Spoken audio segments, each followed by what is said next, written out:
In this video, we're going to review material from Chapter 2 and do a Java primer.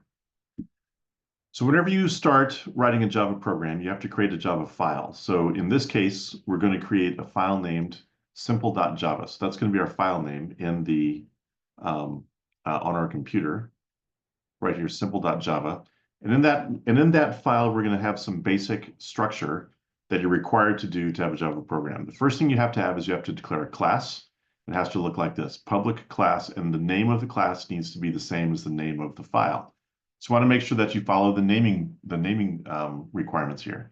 A class name should always begin in uppercase with an uppercase S, and the Java file name should always begin with an uppercase and match the name of the class.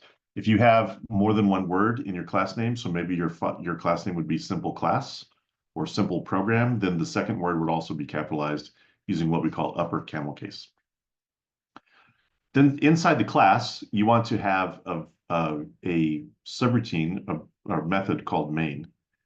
So we define the class using the beginning and the ending of the class using these curly braces. So notice here there's an open curly brace and a closing curly brace here on the side. So there are two approaches to formatting this. You can either put the curly brace at the end of the line here, that where you have the class name defined, or you can put it at the beginning of the next line here. Which one you'd use oftentimes depends on if you have a programming job or you're working for a company, they might have a standard here on how to do that. The Visual Studio Code, which is what we're using, VS Code, which is what I'm using, will actually put the open curly brace at the beginning or at the end of the line where the class is defined. Either works. They're both fine. You just have to make sure that you have them in place. You also want to make sure that the ending bracket is aligned with the beginning of the definition. So in this case, this is the ending bracket that matches up with this opening curling bracket, and you want to make sure that it aligns with the beginning of the line where the class is defined. Alignment and indentation is really important here. The longer the programs get, the more complicated they are to read. And if your indentation is wrong or sloppy, then you're going to make mistakes, and it's going to be hard to get your programs to work. Once you've defined the class, you have to define a main method, and that's what this looks like. This line, public static void main string with the square brackets and args, this is just the way it's got to be. So you just have to write that verbatim every single time. This has a couple of pieces to it. Public defines what the scope of this method is. Static is a second scoping that defines it as a class level method. Void means it has no return type. Main is the name. These are parameters. All of that will make more sense later as we get into defining methods and functions and defining your own classes. For now, just write it like this. It's going to be the same in every program. Don't overthink it. Just write it as is. The main method also has an open and closing curly brace. So notice that all of this is inside the class. When I say inside the class, I mean it's in between the opening and closing curly braces. So then the main method is inside the class, and it has opening and closing curly braces that have the same indentation style as the class. Again, in VS Code, my opening curly brace is going to be here at the end of the definition statement, but you can do it however you want. It does not matter to the compiler. Okay, so once you have your class defined and your main method defined, you can then begin to put statements inside the class. So here's how we do a printout. We use system.out.println. This is the way that we print data to the console. Where we're writing in this class will be console apps, which means they're simple Java programs that will run on the console of your computer. So you want to just type this out, system.out.println. Notice this is case sensitive. You have to type system with a capital S, .out with a lowercase o, .println with a lowercase p. The capitalization matters here. Then you open parentheses, you put a string variable here, which is a string literal. This is a string in between the double quotes. This is what will actually be printed to the console. And then every line, every statement inside a class is going to end with a semicolon. We have 3 of the print lines, and we can see what they're printing here. And then this is the output that we would see. This program output is not something we would see. It's just these 3 lines that we would see that get printed out. System.out.println. Just make sure you spell it correctly. It's absolutely imperative that you spell this properly. If you make mistakes in your Java programs, which you will, your mistakes are primarily going to be one of three different types of mistakes. One is that you've made a spelling error. So a spelling error could be that had the capitalization wrong. An uppercase P here, an uppercase print line, that's a spelling mistake. Maybe I had a variable name that I misspelled. Maybe I misspelled system. You're going to make a spelling mistake or you're going to make a capitalization error. The second most common mistake you'll make is you'll miss a semicolon. So maybe you'll have a semicolon in the wrong place, or you won't have, or you'll be missing one at the end of your statement. But semicolons are missing semicolons, and extra semicolons are often are a frequent error and mistake. The third most common mistake you'll make is that your brackets are going to be out of place. So this block of code that we have here that's defined in between the brackets has to be indented in order for us to read it, and it needs to have an open and closing matched brackets in order to be syntactically correct. The three mistakes you're going to make are spelling and capitalization, you're going to miss a semicolon, and you're going to get your brackets out of line. That will be 99% of the mistakes you make in this class when you're writing code. Here's another example of using another print. In this case, we use print instead of print line, and notice that when we run that, all of the print comes up on the same line. See here we had print line. When you put the ln at the end of the print, this means that we start a new line at the end of the program of the line of the printout. So this says my major is computer science. We get a new line, like a return key, and then we start printing out on the second line. If you just use the print, then you don't get the new line. So this can be used if you want to, if you're trying to create some formatted output, you can use the print instead of the print line in order to make it easier for your program to format that output. We can also define variables. So we're going to define variables that we're going to use to collect input from the user, to do math, to do processing in our program. So here's how we define a variable. We simply say the type of variable that we're defining. In this case, it's an int. And then we give it the name of the variable, speed.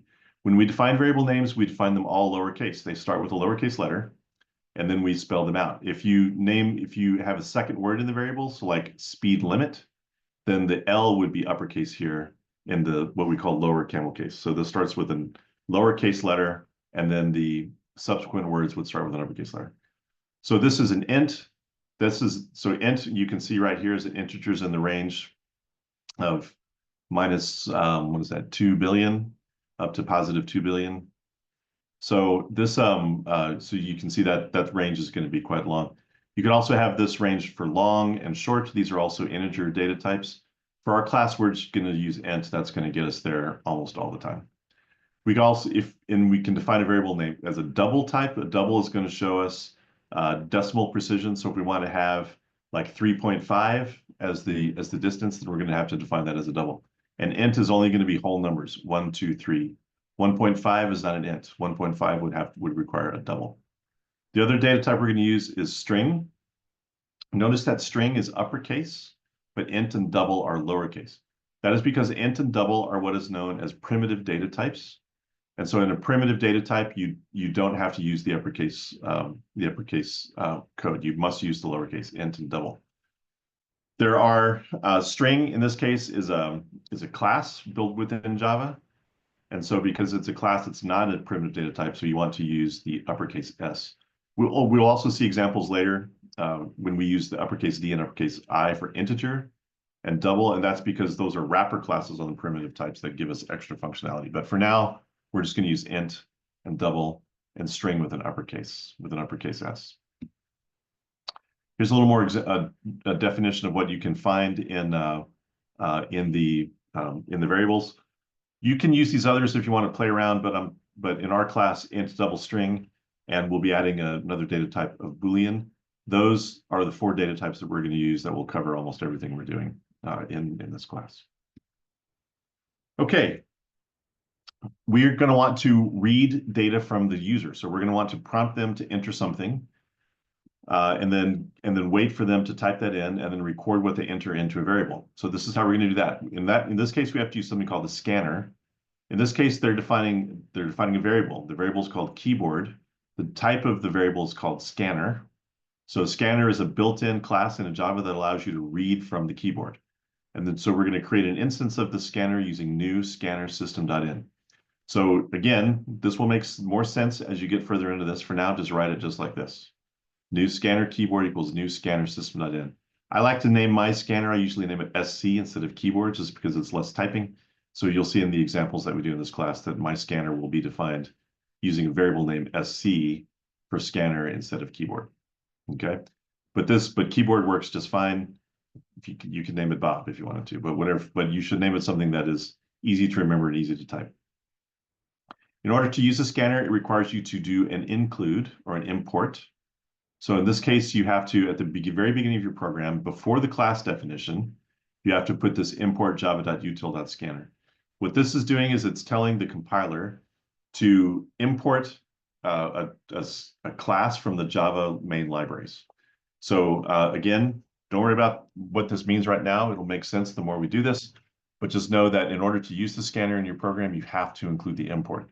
If we're using VS Code to do to write our Java programs, we get a lot of helper functions that will come in, where as we begin to define these variables, we'll get warnings and messages that tell us we need to do an import, and we'll have shortcuts built into our IDE that will help us do that.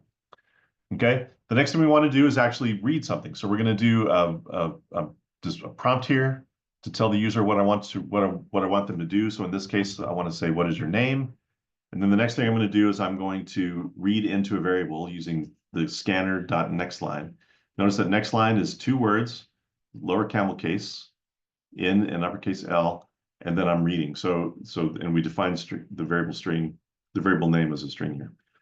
And when I do this, when this statement runs, the program stops and it waits on the console for me to type something and press the enter key.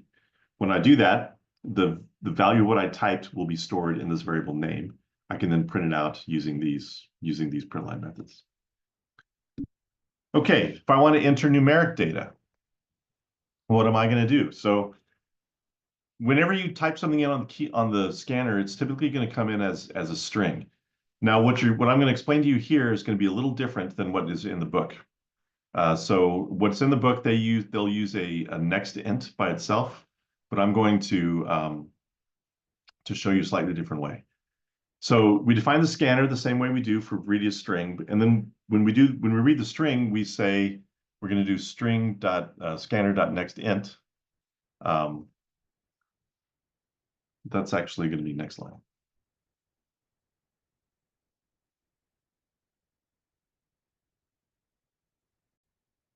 Okay, so pardon that pause. I made a quick modification to the slide there to fix an error. So what we have here is we're going to define the scanner just like we did for reading a string. We're still going to use the next line method here, but instead of putting it directly into a string variable, we want to put it into an int variable. So we've defined age as int right here. We want to use this integer.parseInt value. The textbook is going to tell you to use the scanner.nextInt method instead of next line. That will work. However, the more complex programs you get, and the more input you're doing and having multiple inputs in the program and the longer your more complex your programs get, that will become a problem. So I advise you to just start by using this method, keyboard.nextLine, and then cast that in using the integer.parseInt. Okay, we'll do some examples in subsequent videos where you can see this working. So, but note that in the textbook, this will tell you to use the nextInt method. That will work, but the more complex our programs get, it will not work. So my advice is to start building the muscle memory now, and to use the more robust approaches to data input. So using the parseInt values. Here we have the same thing as we did with getting an integer value, only now we're getting a double value.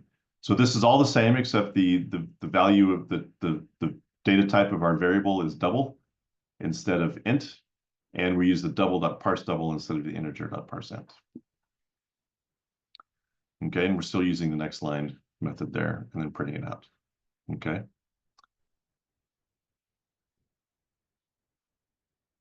Here's an example of concatenation. So in this case, we want to display more than one piece of data. So in this case, we can say this is, and we use the plus operator. This is a concatenation operator because we're using it in the print line. This will actually just join these two strings together, and this is what you'll get on the printout. You can also use that with numeric data types. So if we have an integer variable named number, has a value of 5, when we concatenate it to the string value in a print line statement, we're going to get this display. The value is 5. We can do simple math. We have addition with the plus, subtraction with the minus. For multiplication, we use the asterisk, and for division, we use the slash. There's also a modulus function, which is used to calculate the remainder of a division expression. So plus, minus, multiply, divide. Here's how you have them. You make an assignment statement. So this variable on the left is named total, and it receives the result of this expression on the right. So price plus tax, price and tax are both variables. We're going to add them together. That will yield a value. That value will then be stored in total. So this is an assignment statement. The value of the statement on the right is calculated and stored into the variable that's named on the left. Same thing that happens here. Sale is the receiver, equals price minus discount, population times 2, number divided by 2, etc. We can define special types of variables called constants. In this case, in Java, we call them finals. So instead of defining just double interest rate, you would say final double interest rate. So final is the type of variable. This means it's going to be a constant variable. A final value, it means it is unchangeable in your program. It has a data type of double. The name is going to be interest rate. The naming convention in Java for constant values is to use what's called upper snake case. In this case, so all of the words are uppercase and the words are divided or separated by an underscore. So this is called upper snake case as you define it. So we've had upper camel case when we define the names of classes, the names of Java files. We use lower camel case when we define the names of methods and variables. And here for constants, we're using the upper snake case. In this case, interest rate will be assigned a value of 0.069. That value is now immutable. It cannot change when you're programmed.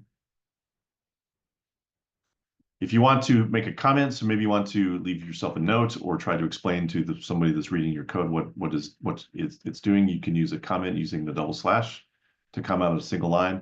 You can also use the slash asterisk and asterisk slash. Anything between these two values, so if you have a multi-line comment, anything between those two values will be commented out. Okay. In the next video, we'll do some examples.